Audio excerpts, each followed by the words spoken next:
Hey everybody, it's 13, and today I get to do something pretty exciting, which is actually to install some headlights that were not built by me. So this is in absolutely no way a judgment on the performance of this particular builder. It's just merely a comparison of services. I'm always happy to see someone else's work so that I can use that to more or less just judge my own self and caliber of work, and then make sure that I provide a service that is not being met by other companies. So, for example, here we are. It's a Nissan Frontier. I think I've done about 4 of these builds previously, so I'm very familiar with this platform. I can tell you right off the bat, this is a spray paint job. You will see that it's got quite the grain texture to it. You can even see there's a drip in the paint there. Spray paint simply does not have the sheen as an automotive body paint will do. I could tell from looking over at this one that he did not remove the chrome before he painted it, because there's little chips of chrome, you can see that right there, from when this thing gets popped back into place. And so I always remove all of the chrome before I do any paint, because that promotes the adhesion and it makes sure that it stays there long term. I can tell you that this strip design actually came from me. The client went to this company and said, yo, I want it to look like this, in reference to one of my build videos. So ironically enough, this is the diodynamic strip. You can see that they did not cut off the mounting tabs off of that, so that's a big pet peeve of mine. I do appreciate the fact that they painted the wiring so it doesn't stand out like a sore thumb. It is, as you can see, not exactly flush there, and that's because it's held on by double-sided tape, which is probably nice in some ways, I guess. It's just certainly not my preference. As far as performance is going, this is a very familiar looking projector assembly to me, and that is because between that shroud and the 2.5-inch H1 assembly that it is, those are readily available super cheap on eBay. What's really fun about these is you can buy them from like Alibaba in bulk, and they're dirt cheap, which is super convenient for bulk builders or bulk resellers, and if that's their business model, then game on. Fun coincidence is when you do that, you can also get the halos that go behind it in bulk, unbranded, and you can get them logoed with your own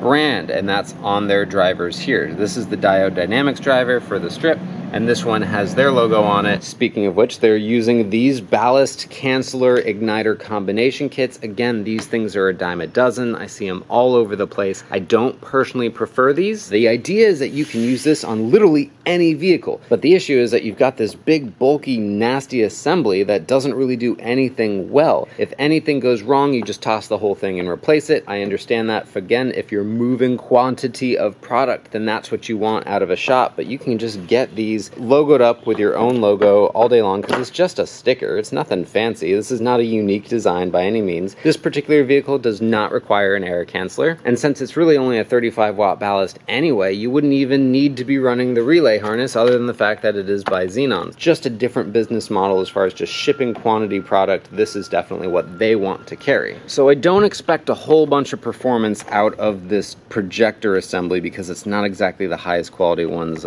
You've seen these H1 bulbs before. Same deal, you can get this logoed up with your own company logo, really cheap. As far as the installation of this goes, I'm confused as to why he used a cable gland over here and then just pulled all the other wiring for the accessories out of that. I am also a little confused as to why there is that black adhesive silicone sealant around the bottom of it, and then he jammed some butyl in there. If you use a cable gland properly, you'll use a little dab of silicone in there, and then you torque it down and it should seal it properly. That being said, you can't have this TechFlex loom stuff still on it if you expect it to form a watertight seal. This stuff behaves as a wick. I know it looks really pretty, but it is absolutely a wick for pulling water and moisture into a headlight housing. Not that that's really a big deal here, because of course we've got a big white open hole there. It's sealed against the original bucket, so I guess that's actually pretty cool. I am concerned about why we still have the TechFlex loom on both of those, but again, whatever. A big red flag for me always is anytime I see this connector. This is just the eBay projector connector, so anytime I see this and not a 9006, that's a red flag for me.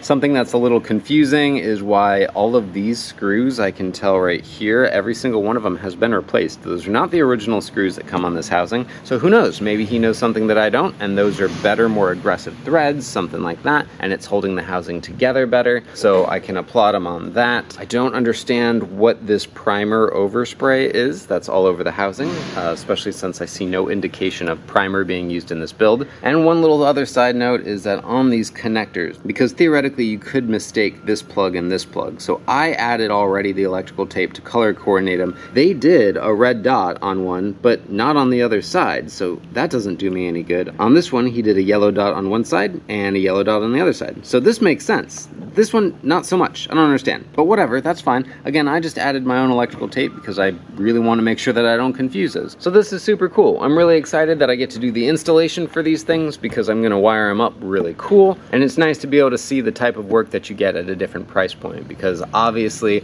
I charge a premium for my services. I believe that I offer a good quality product, but at the same time, I can't always provide the sort of economical approach that some people desire for their trucks. And these are definitely hitting a price point that I would not hit. One thing that does slightly concern me though is that if you look really closely right there, you can actually see that that shroud is hitting the front lens right here. So it's actually rubbing on the outer plastic, and it's rubbing right there. You can see this, the marring of the paint, and on this side it's really tiny, but it's also hitting the plastic there. And that is just because you're using a deep H1 projector and you're doing a shaft mount, which is the super cheapest way to do an installation, which is fantastic for hitting a price point, but not necessarily great when you have depth restrictions. But I am excited to see how they perform later tonight. All right, let me get to work and get these things on the truck, and I'll be back with you in a few seconds. Ta-da! And they're on the truck, and man, look how good those things look. Man, I am such a hater. You know, that's not my goal. I'm not trying to hate on other people's work and stuff, but honestly, look at that. It looks great. It looks great. You can't tell from 5 feet away that it's a spray painted interior or that strip is double-sided tape on. It just looks good. To me, personally, I think they kind of look like eBay or Amazon pre-made specials, but there's not necessarily anything wrong with that, because the truth of the matter is these still have a, I don't want to say the word high performance lighting package, but they have a better lighting package in it. It's an HID system. It's a little H1 projector. Like, you can't hate too much on that. And let me tell you, from the starting point of those factory halogen reflectors, this is going to be a massive step up for this guy, and I'm really excited for him. I'm honored to be able to do this install, and on such a beautiful truck, a 2021 Frontier. It's got less than like 700, 800 miles on it, and working on a new truck is so much of a pleasure because there's no dirt everywhere, there's no broken tabs, everything's where it needs to be. So like, you know, I know that when I put it back together, it's like it's supposed to be, and that makes me extremely happy. All right, so this is what it looks like with the parking light circuit on. As you can see, I wired up the halo and the strip to our parking light right there, and also that is still an incandescent bulb, but this is the LED bulb that they provided. I'm not going to comment on that one. It wasn't my preferred brand, or wait, was there even a brand to that bulb? Now I've got the headlights themselves on. The HID kit, like I said, is 35 watt. I don't know why everyone does this, but as you can see right from this angle, it is of course cool white output. It's a 6,000 Kelvin on a 35 watt ballast, so it is a noticeably cooler white than everything else. I don't like cool white necessarily as an output color unless there's a reason we're doing it, and this is like a really frosty white. I mean, this thing's like practically blue, but whatever, that's what the kids like these days. And this is what it looks like with his super fancy LED bulbs in his fog lights that he also provided to me. I don't know if you can hear that, but I can hear those fans whirring. That is cooling off those LED chips. I am also going to withhold commentary on those. It's just not exactly the stuff that I use, but I do know that they've been through more than one vehicle for them, so that's awesome to not have to spend money on something that you've already got. I super approve of that behavior.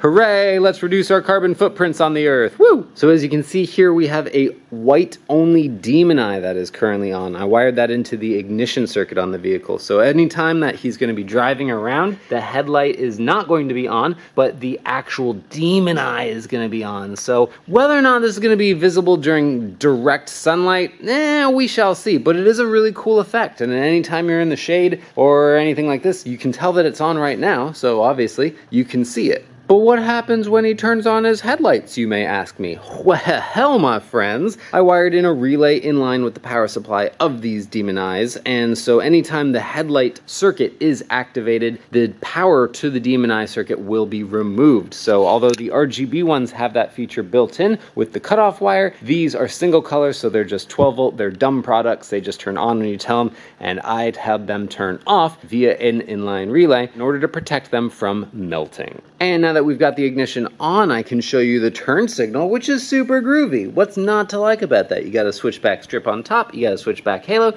you got a switchback bulb, all is well in the world. And in case you were curious what it looked like with the switchback products going while they are on white on one side and blinking on the other, this is what it looks like. Pretty cool. And ta-da, that is it. I've got about 4 to 5 hours invested into this truck for this install, all of the wiring and such. I will still take it out once it gets dark a little bit later tonight in order to aim them. The headlight output it's like I said, it's much better than it was before. It's no 50 watt D2S setup. All that really matters is that the client is happy, and that is the ultimate goal here. Crazy enough, this is actually the first Frontier that I have had in the shop for headlights. So it was nice to finally get the bumper off of this thing and see what it's like to install these. Really, really great platform. I'm a huge fan, super grateful for this install and for the ability to go over another build from another builder. I will not have any pricing or product information in the video description because, as I've said several times, I did not do this build, just the install. However, you can see any of my other build videos and you can see the caliber of the quality of the products that I produce. Thank you so much for watching this video. This is 13 with Superior Mobile by 13, and have yourselves a wonderful afternoon. I'll see you later.